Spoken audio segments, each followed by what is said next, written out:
Le premier livre des Chroniques, chapitre 13. David tint conseil avec les chefs de milliers et de centaines, avec tous les princes.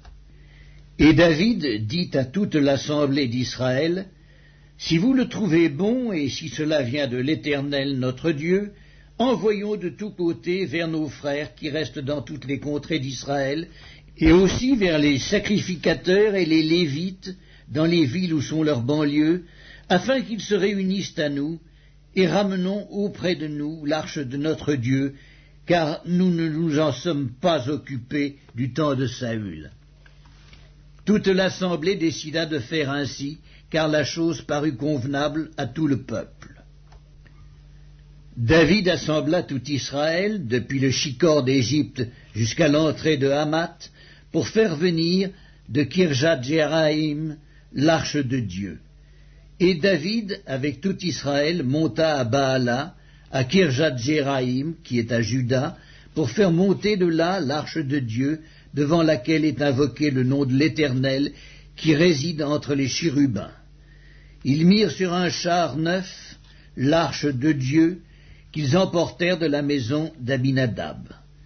Uzza et Akjo conduisaient le char.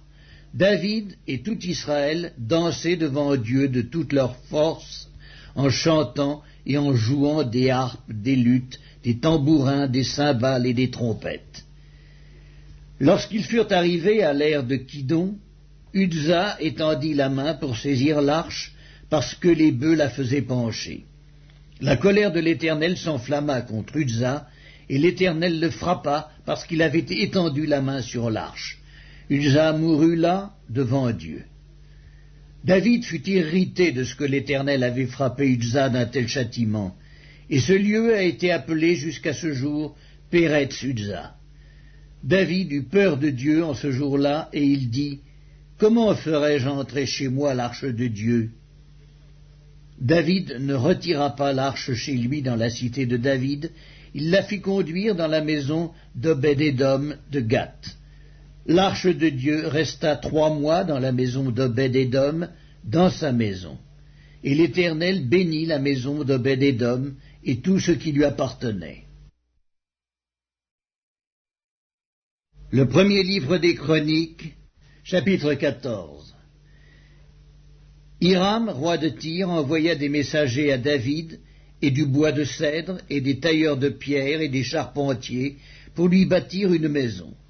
David reconnut que l'Éternel l'affermissait comme roi d'Israël, et que son royaume était haut élevé à cause de son peuple d'Israël.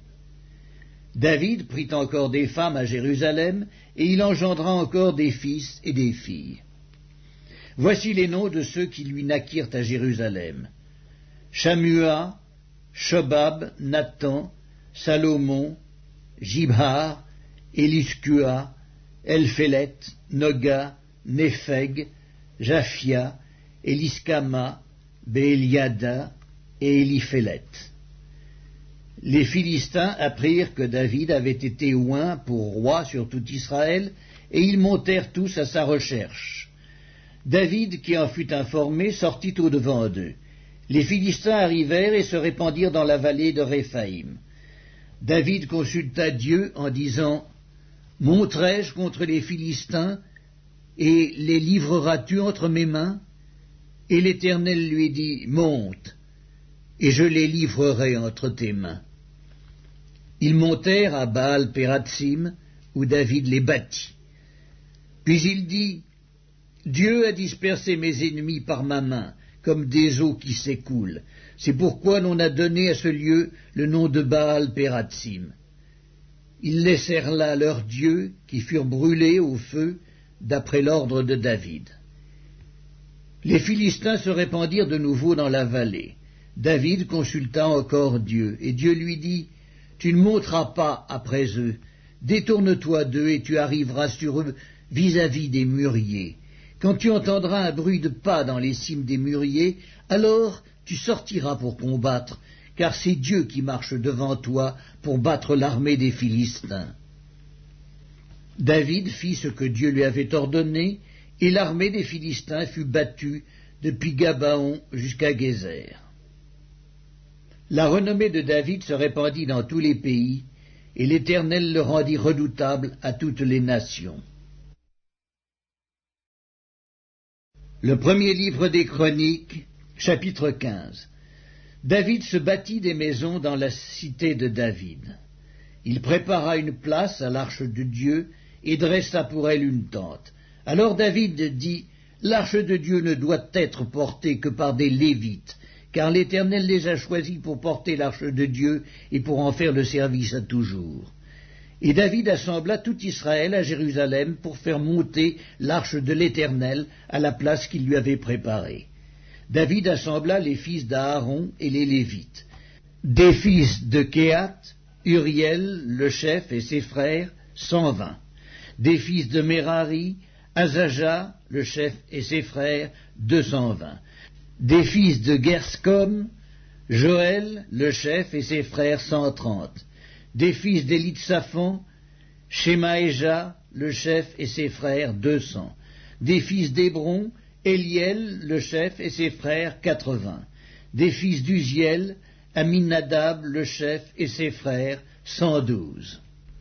David appela les sacrificateurs Tsadok et Abiatar, et les Lévites Uriel, Asaja, Joël, Shemaéja, Eliel et Aminadab.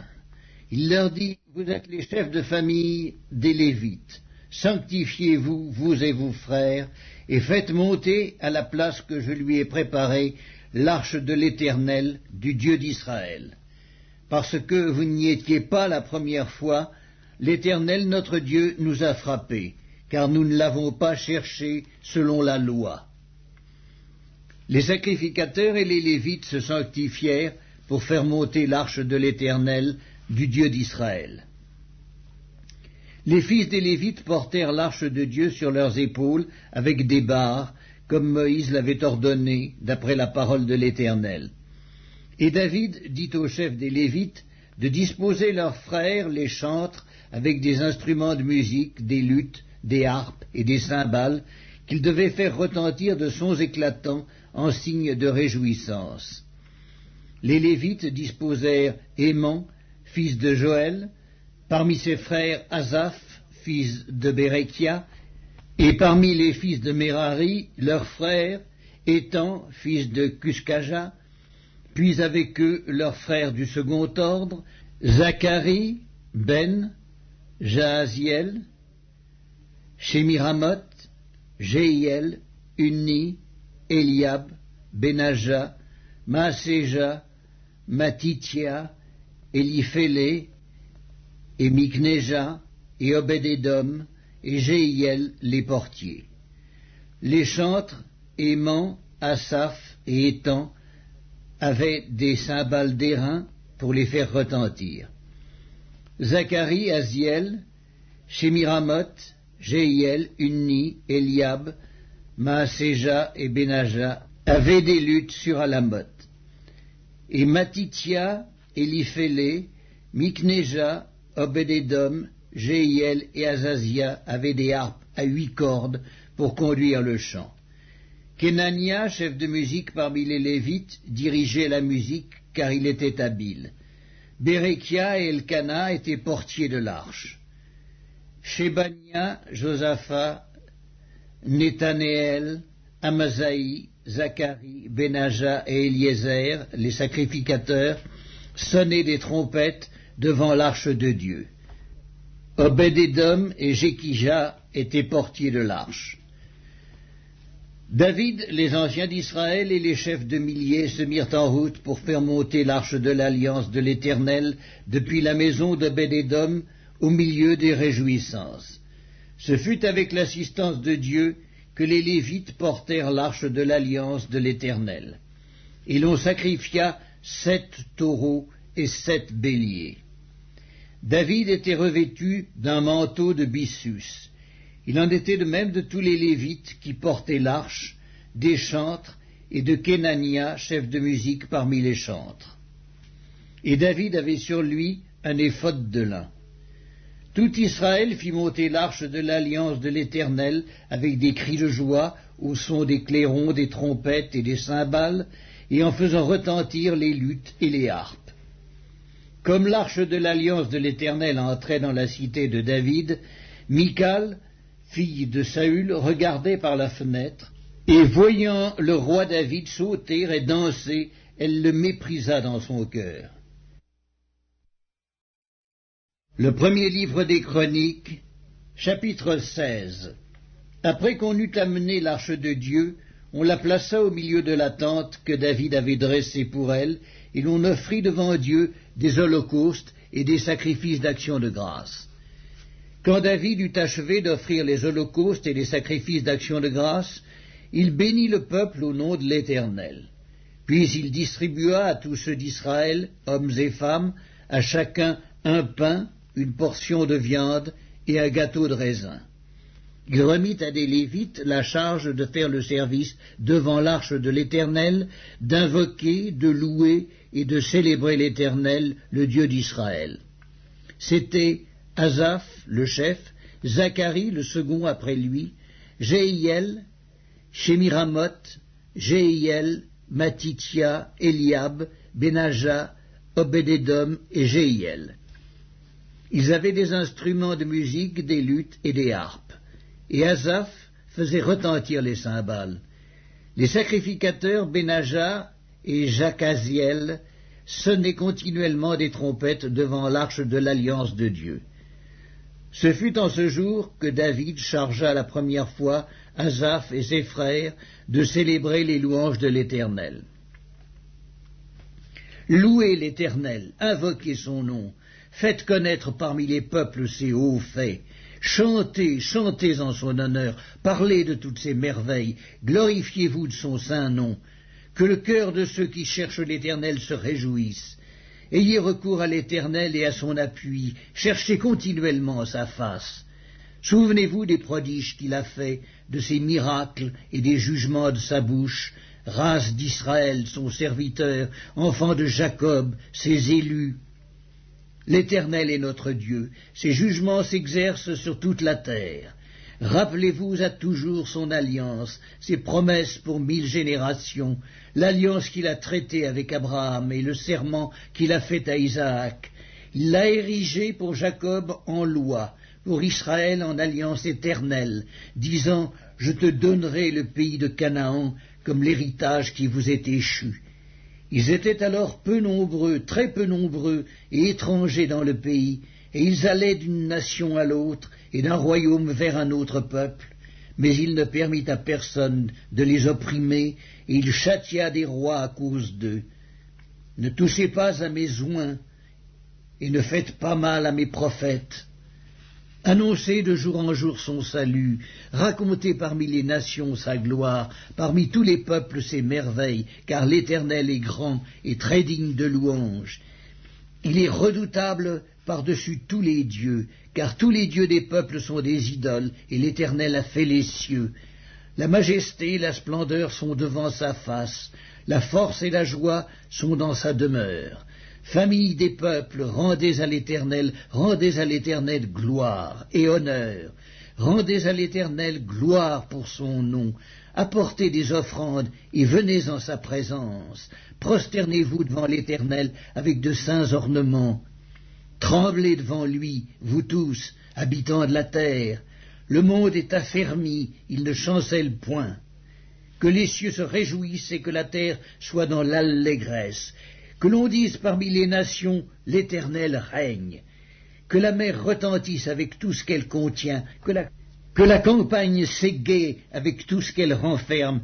Que les arbres des forêts poussent des cris de joie devant l'Éternel, car il vient pour juger la terre. Louez l'Éternel, car il est bon, car sa miséricorde dure à toujours. Dites, sauve-nous, Dieu de notre salut, rassemble-nous et retire-nous du milieu des nations, afin que nous célébrions ton saint nom et que nous mettions notre gloire à te louer. Béni soit l'Éternel, le Dieu d'Israël, d'éternité en éternité, et que tout le peuple dise Amen. Louez l'Éternel. David laissa là, devant l'arche de l'alliance de l'Éternel, Asaph et ses frères, afin qu'ils fussent continuellement de service devant l'arche, remplissant leurs tâches jour par jour. Il laissa Obed-Édom et Osa avec leurs frères, au nombre de 68, Obed-Édom, fils de Jéduthun, et Osa comme portiers. Il établit le sacrificateur Tsadok et les sacrificateurs ses frères devant le tabernacle de l'Éternel sur le haut lieu qui est à Gabaon, pour qu'ils offrissent continuellement à l'Éternel des holocaustes, matin et soir, sur l'autel des holocaustes, et qu'ils accomplissent tout ce qui est écrit dans la loi de l'Éternel, imposée par l'Éternel à Israël. Auprès d'eux étaient Héman et Jéduthun et les autres qui avaient été choisis et désignés par leur nom pour louer l'Éternel, car sa miséricorde dure à toujours. Auprès d'eux étaient Héman et Jéduthun avec des trompettes et des cymbales pour ceux qui les faisaient retentir, et avec des instruments pour les cantiques en l'honneur de Dieu. Les fils de Jéduthun étaient portiers. Tout le peuple s'en alla chacun dans sa maison, et David s'en retourna pour bénir sa maison.